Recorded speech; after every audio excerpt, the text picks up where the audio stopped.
Bai Hua Fofa adalah dharma yang mendalam dan diuraikan oleh Master Ru. Menggunakan bahasa sehari-hari, menggunakan filosofi kehidupan, dan menggunakan contoh sederhana di kehidupan sehari-hari untuk menjelaskannya.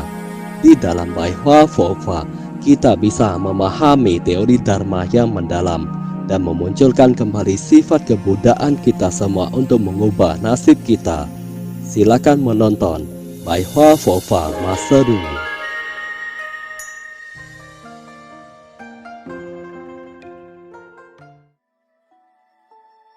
白话佛法广播讲座episode 71 Melenyapkan ketidaktahuan, memutuskan reinkarnasi.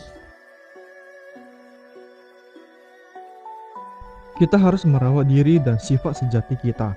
Raga manusia harus mengandalkan perawatan. Jika kita menjaga tubuh kita, maka tubuh kita akan menjadi semakin baik. Memperbaiki diri agar lebih baik. Yang Xing artinya kita memelihara hati nurani, sifat sejati, kebaikan hati. Memperlakukan orang lain dengan baik adalah suatu tindakan membina diri dan sifat sejati. Tidak egois adalah tindakan untuk memelihara sifat sejati. Praktisi Buddhis harus membina diri. Meskipun Anda berkata bahwa Anda menyembah Buddha, tapi jika Anda tidak membina diri, maka Anda tidak akan berhasil membina diri. Tidak peduli apapun yang kita lakukan di dunia ini, hal terpenting yang harus kita pahami adalah memelihara kemurnian hati kita. Tidak menginginkan popularitas dan kepentingan duniawi. Mengubah diri sendiri agar kita bisa berubah dari manusia biasa menjadi orang suci. Karyawan yang tidak berebutan dengan orang lain di kantor, semua orang pasti menghormatinya. Ayah tidak berebutan dengan orang lain, membuat semua orang menyukainya. Jika kita perhitungan dengan mama dan papa yang selalu perhitungan dengan anaknya, maka anak dan istri tidak akan menghormatinya. Di titik tertentu, praktisi Buddhis akan tiba di tingkat pembinaan terbebaskan, yaitu melepaskan. Sudahlah, yang terpenting kalian memilikinya. Saya tidak mau, saya sudah cukup. Inilah ciri-ciri orang yang telah membina dirinya hingga tingkat tinggi. Ada berapa orang yang sering begini di kehidupan sehari-hari? Coba tanya padanya, apakah dia ingin itu dan ini? Jika dia langsung berkata, saya sudah cukup, saya sudah ada. Master beritahumu, orang semacam ini bukanlah manusia biasa. Orang ini adalah orang suci di alam manusia. Karena nafsu keinginan manusia tidak akan pernah terpenuhi. Manusia selalu menginginkan sesuatu yang lebih. Master pernah memberitahu kalian, jika kalian ingin tahu seberapa parah nafsu keinginanmu, datanglah perjamuan prasmanan, maka kalian akan mengetahuinya. Makan sepiring demi sepiring. Setelah selesai makan di sini, Anda melihat makanan pencuci mulut di dekat pintu masuk. Anda terus memakannya hingga tenggorokanmu merasakan hal yang aneh. Rasa manis, asam, asin bercampur di sana. Sekali Anda tiba di pintu masuk dan terlalu gembira, Anda akan langsung memuntahkannya. Begitulah kehidupan manusia. Tingkat pembinaan sejati adalah tingkat pembinaan terbebaskan atau nirvana. Nirvana bukanlah kematian. Dalam Tripitaka, nirvana disebut sebagai kesadaran yang sepenuhnya. Di dalam Dharma, saat ada biksu senior yang telah mencapai nirvana, sebenarnya mereka telah mencapai kesadaran yang sepenuhnya. Saya pergi dulu, saya sudah sadar. Di dalam kehidupan sehari-hari, kita harus memiliki tingkat pembinaan pemadaman. Apa itu tingkat pembinaan pemadaman? Barang ini tidak akan berlangsung lama. Untuk apa saya menginginkannya? Barang ini tidak penting. Jika Anda sering tidak menginginkan hal ini dan itu, apakah Anda akan sedih hanya karena sebuah perkataan? Apakah Anda masih akan sedih karena perlakuan yang menyakitkan? Semua ini karena Anda tahu bahwa kehidupan ini hanya berlangsung singkat. Semua akan menghilang, tidak ada artinya. Ini berarti Anda telah mencapai tingkat pembinaan pemadaman. Anda sudah mengabaikannya.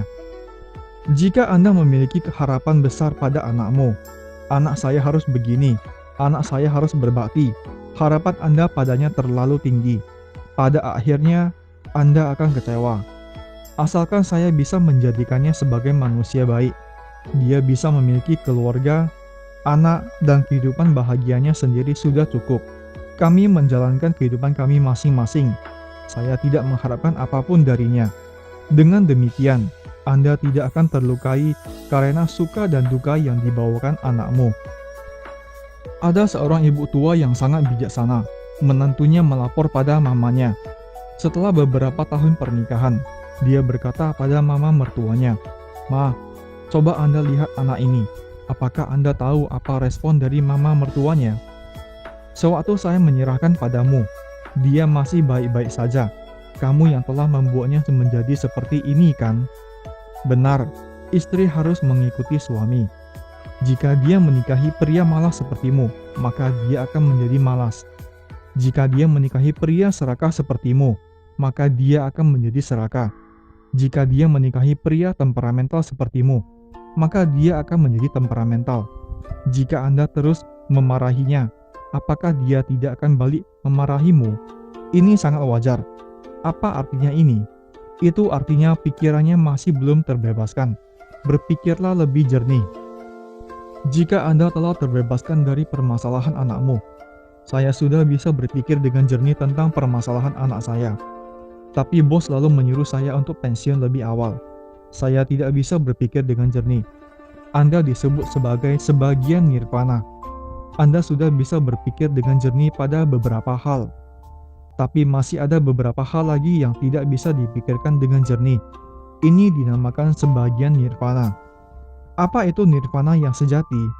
Itu artinya sepenuhnya terbebaskan. Sama seperti perkataan orang tua yang menjelang kematian. "Nak, kalian harus menjaga diri. Mama sudah tidak mengkhawatirkan kalian. Saya tahu kemana saya akan pergi. Setelah Mama tiba di langit, saya akan tetap menjaga kalian. Kalian harus menjaga diri. Janganlah menaruh harapan yang besar di alam manusia. Jika harapan terlalu tinggi, kalian akan kecewa. Mama telah melepaskan semua itu. Lalu, mama mereka pun meninggal. Tidak ada gunanya kalian menangis. Mengapa demikian? Karena dia telah terbebaskan. Masih ada banyak orang yang menangis dan menarik orang tuanya. Ada juga anak yang menggunting kuku dan rambut mamanya untuk dijadikan kenangan. Tulang dan daging manusia tidak bisa disisakan. Tidak ada hal yang bisa disisakan. Peninggalan terbaik adalah harta tak ternilai yang diberikan oleh Papa. Apa itu harta tak ternilai?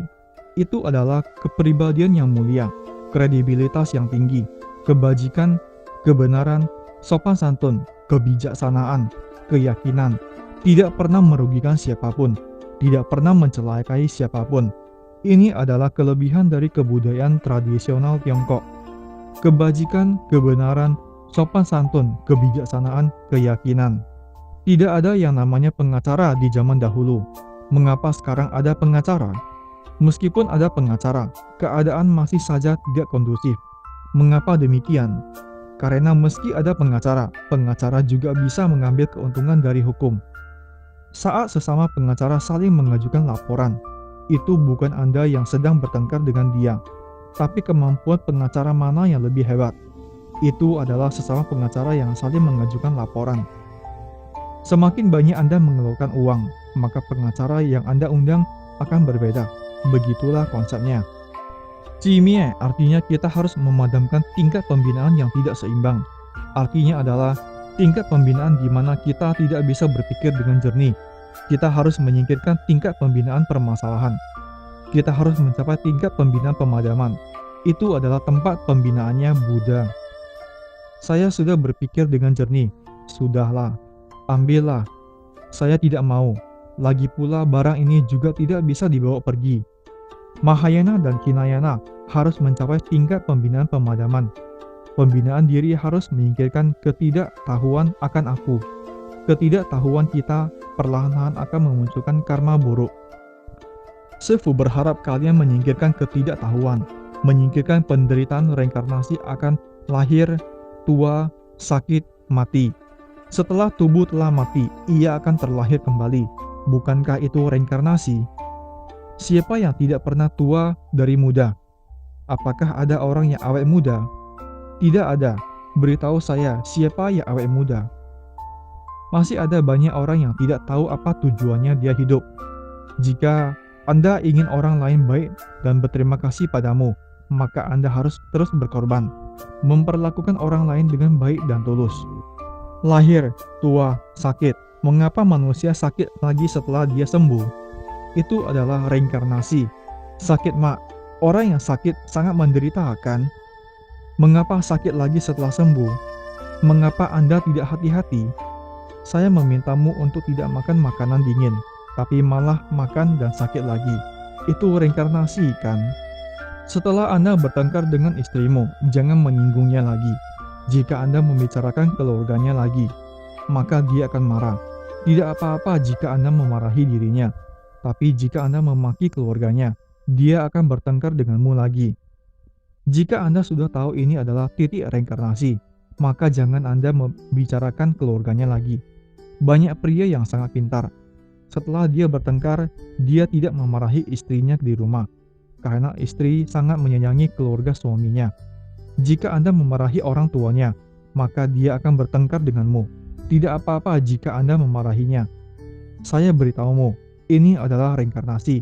Kita harus menerima pengajaran. Manusia yang tidak menerima pengajaran akan selalu berada di reinkarnasi. Mengapa manusia bertengkar lagi setelah damai? Dan hal yang diributkan masih sama saja. Lihat, dia berulah lagi. Masalah ini lagi yang dibahasnya. Dia berulah lagi. Setiap kali membicarakan itu, dia berulah lagi. Ini adalah reinkarnasi. Anda harus menghindar. Saya akan membahas mati. Setiap orang pasti akan mati. Lalu mengapa manusia masih mencelakai dirinya sendiri? Bukankah merokok mencelakai dirinya sendiri? Bukankah minum alkohol mencelakai dirinya sendiri? Tidak apa-apa jika Anda minum sedikit alkohol. Tapi jika kebanyakan minum, organ hatimu akan rusak. Bukankah Anda sedang mencelakai dirimu sendiri? Jika Anda merokok, maka paru-parumu akan rusak. Bukankah Anda sedang mencelakai dirimu sendiri? Orang yang benar-benar bijaksana, saya tidak mau terlahir kembali. Saya paham dan saya akan menerima pengajaran. Saya tidak mau terlahir kembali. Mak, saya pernah sakit dan saya tidak ingin sakit lagi. Empedu saya sakit, jadi saya tidak boleh makan makanan yang berminyak. Tangan saya pernah kesemutan, jadi saya harus berhati-hati. Mungkin saja stroke. Hari ini telinga Anda berdenging. Berhati-hatilah, sepertinya ginjalmu rusak. Mengapa kepala saya agak pusing? Kemungkinan itu masalah tekanan darah. Lain kali, jangan melakukan hal yang membuat tekanan darahmu meninggi. Marah akan membuat tekanan darah meninggi. Anda tidak boleh marah. Penderitaan tak terbatasnya manusia terletak pada penderitaan reinkarnasi. Semuanya pasti tahu penderitaan reinkarnasi. Manusia biasa akan berusaha melakukan hal yang diinginkannya. Dia terus melakukannya secara perlahan-lahan. Lalu dia akan memasuki kelekatan dan kesesatan. Kita harus berhenti melakukan hal yang tidak bisa kita lakukan. Jangan mentang-mentang itu adalah hal yang Anda kerjakan. Maka Anda harus mengerjakannya dengan sempurna. Dalam Xinjing ada kata menghabiskan ketidaktahuan. Kita harus membersihkan semua ketidaktahuan dalam diri kita. Itu artinya, jika tiada ketidaktahuan, maka kita akan memahami segala hal. Itu dinamakan sebagai menghabiskan ketidaktahuan. Jika Anda bertengkar dengan keluargamu karena masalah tertentu, maka Anda harus membersihkan ketidaktahuan ini. Jika itu telah tiada, maka hal semacam ini tidak akan terjadi lagi di suatu saat. Menghabiskan ketidaktahuan. Contohnya, Anda memakan sesuatu. Setiap kali Anda memakannya, perutmu menjadi tidak nyaman. Anda sudah tahu bahwa Anda tidak boleh memakannya lagi. Dikarenakan ketidaktahuanmu, Anda tidak tahu makanan ini akan membuat perutmu tidak nyaman. Anda memiliki fisik yang bersifat dingin. Sekali Anda memakan makanan dingin yang enak, perutmu akan sakit. Jika Anda sudah memahaminya, maka itu bukan ketidaktahuan lagi. Saya sudah mengerti. Saya sudah paham hal ini. Wuming artinya saya tidak paham tentang hal ini. Anda harus menyingkirkannya. Saya benar-benar memahami hal ini. Disebut sebagai menghabiskan ketidaktahuan. Apa artinya menghabiskan penuaan dan kematian? Saya ingin memusnahkan penuaan dan kematian. Jika saya tidak menua, maka saya tidak akan mati. Jika demikian, Anda tidak akan menderita. Kebanyakan manusia menderita karena sudah tua. Setelah mati juga menderita, menghabiskan penuaan dan kematian. Itu artinya Anda menyingkirkan penuaan dan kematian. Bagaimana agar manusia tidak menua? Yaitu dengan cara bahagia, maka Anda tidak akan menua. Jika tubuhmu sehat, maka Anda tidak akan menua. Bukankah jika Anda sakit, maka Anda akan menua? Seketika gigimu copot, seketika sakit, dan itu. Kita harus menghabiskan ketidaktahuan dan menghabiskan penuaan dan kematian. Saat kalian membaca Xinjing setiap hari, kalian harus memahami hal ini agar kebijaksanaan kita memahami tentang kebenaran akan penderitaan, kekosongan, ketidakkekalan. Bodhisattva memberitahu kita bahwa manusia adalah penderitaan, kekosongan, ketidakkekalan. Sudah berapa banyak penderitaan yang telah Anda terima? Pada akhirnya, Anda tidak mendapatkan apapun alias kosong. Tidak ada hal yang bersifat kekal di dunia manusia.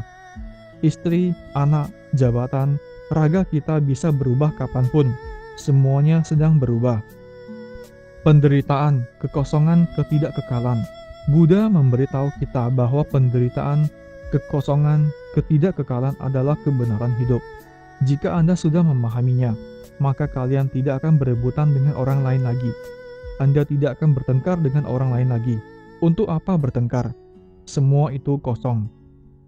Apakah barang yang Anda rebut semasa kecil masih ada? Tidak ada. Kita harus memusnahkan keresahan akan ketidaktahuan.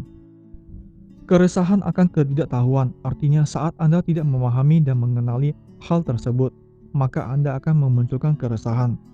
Saat manusia tidak tahu, maka dia akan ketakutan. Bodhisattva mengharapkan kita untuk memusnahkan segala ketidakpahaman kita terhadap dunia ini. Bagaimana agar kalian paham?